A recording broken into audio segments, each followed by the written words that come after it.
I just wanted to come and give a message.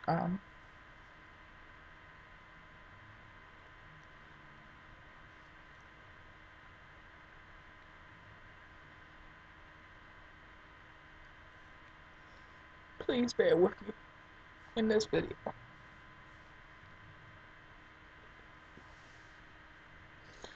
You guys remember our story, and you guys remember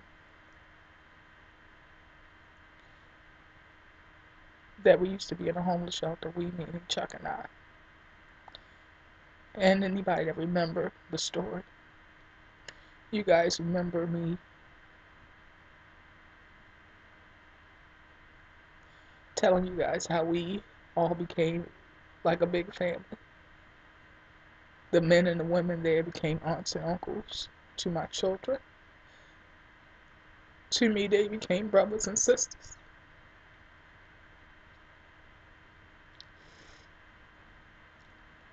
And most of them, even though we're spread all out,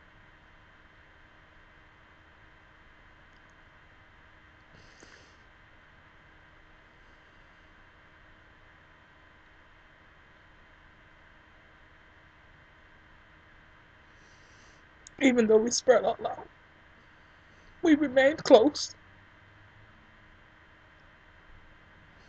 because we all was at a point in our life where we had a down time or down moment for whatever reasons, and everybody's reasons was different. But we all had something in common. We all was homeless. We all wanted to do better and be better. And most of us have succeeded at that. Some more than others. But nevertheless, most of us made it out. And it's been 5 years. But we all remain close-knit. And because people were there for different reasons, some were ill. Some had mental illness. Some had physical illness. Some were drug users. Some were alcoholics. Some just had bad times. Some just maybe got late on rent and got evicted.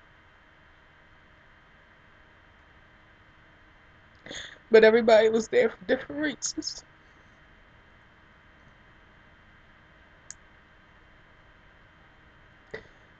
Over the 5 years, we've seen about 3 people pass away that we were close to.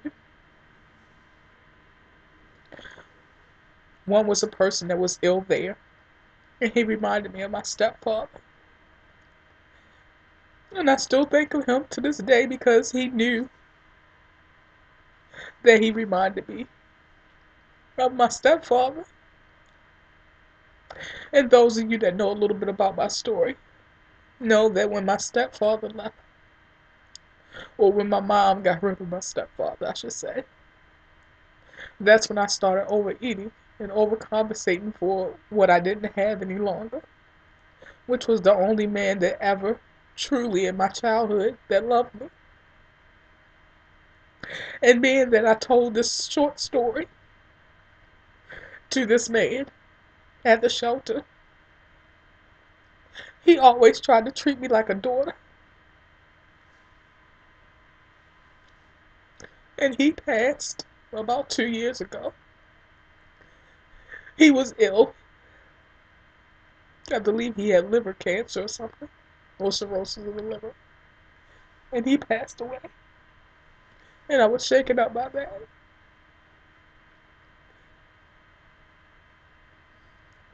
The other was an older man that we considered like the grandpa of the shelter.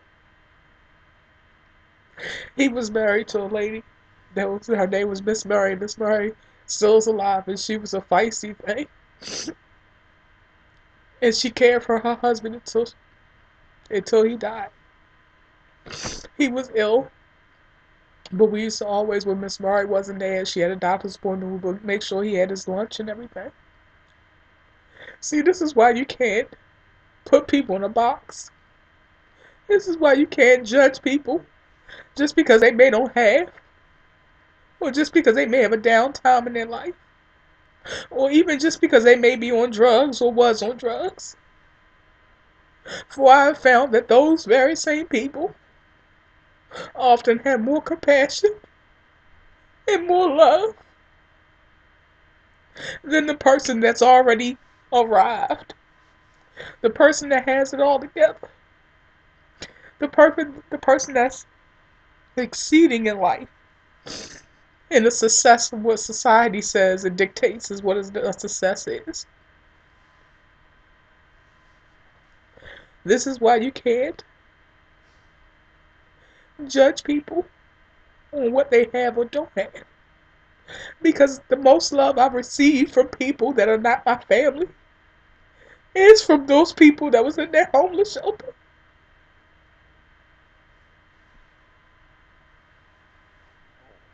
And we just got a call a few minutes ago that one of our closest friends in there,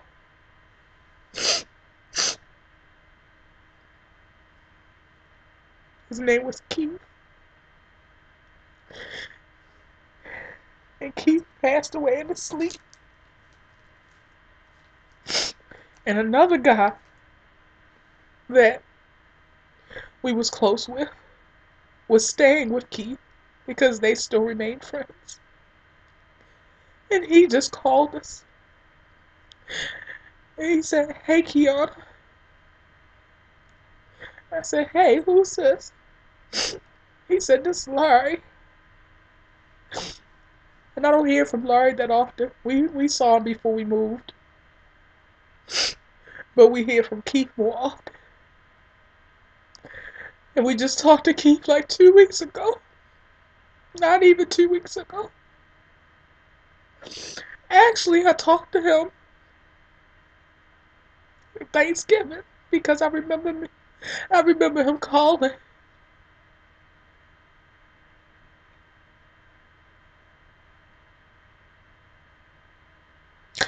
I remember him calling and talking to Chuck. And I gave Chuck the phone when I talked to him for a few seconds. And I let Chuck talk to him because I was cooking and I was taking orders for the business. And he said, "I wanted to talk to Kianna for a little bit." And I said, "Keith," I yelled in the background, "Keith, I'm trying to cook this food, take these orders. I'll talk to you later." And Chuck talked to him for about a half an hour. And Chuck told me when he out the phone that he kept saying, "You better get over here before I die and come see me."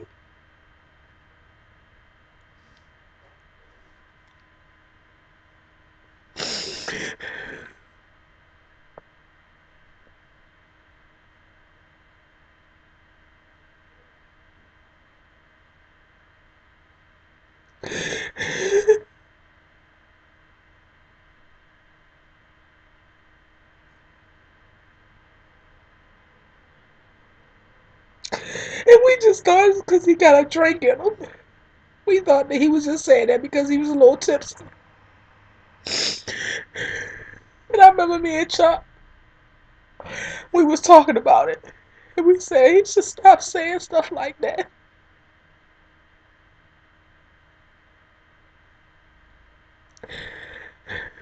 So, Laurie said,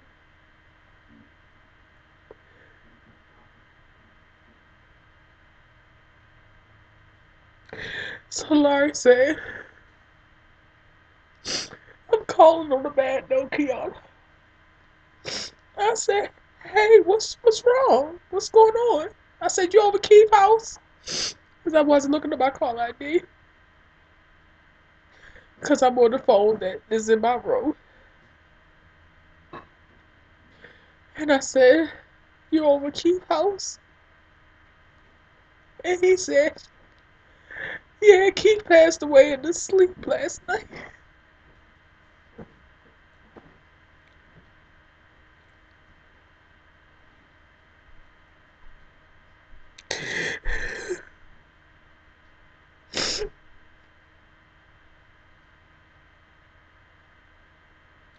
This is why you gotta love people while they're here. Because it takes a moment and you will get a call.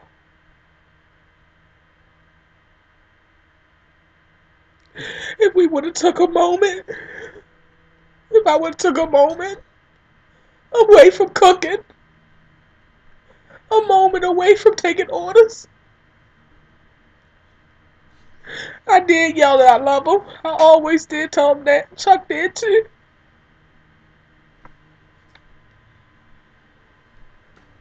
But if we took a moment, I would took a moment just take away from cooking and taking orders and just talk to him a little longer.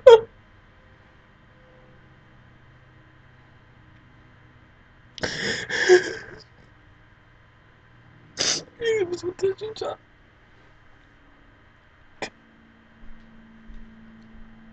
We gotta stop. We gotta stop letting life. We gotta stop letting life go so fast and be so busy that we don't show people that we love them and that we care about them. Again, I do this message right now in the moment because I hope that it speaks to somebody. I hope that it teaches somebody. And I hope that also the message of, I say it again, the most love I received from people other than my own family was at that homeless shelter.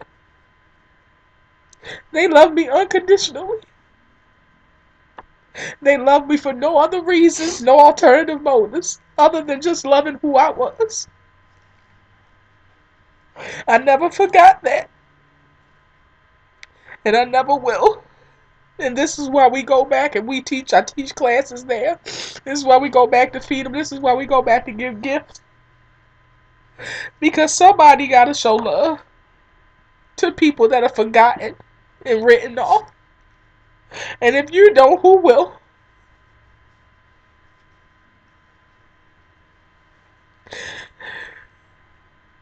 I just can't believe he gone. And he kept saying it, Chuck. He kept saying it to you when you talked to him. And we got to get over there before he died. So anybody that, I have people that watch my videos that are from the shelter.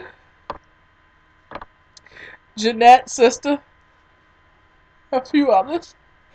Since y'all watch my videos, y'all know what's going on. Because I don't have your numbers. I'll try to find it. And I'll try to email you.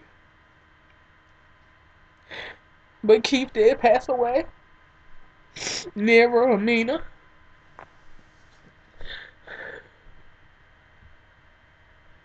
We was all family. We didn't see each other all the time. We didn't talk all the time, but we did keep in touch. We talked at least once or twice a month.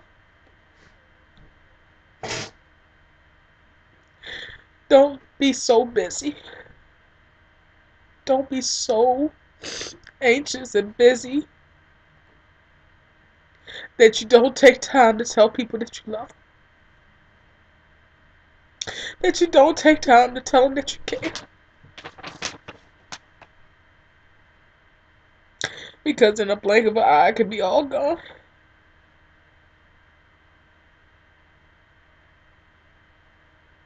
I send this video live for a reason, because I want this message to be heard.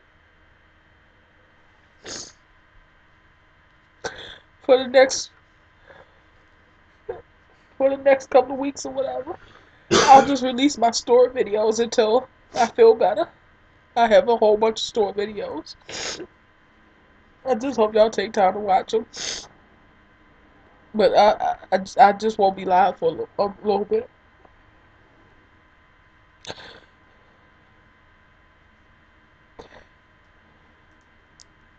I hope this message has spoken to somebody. Talk to you guys later. And be blessed.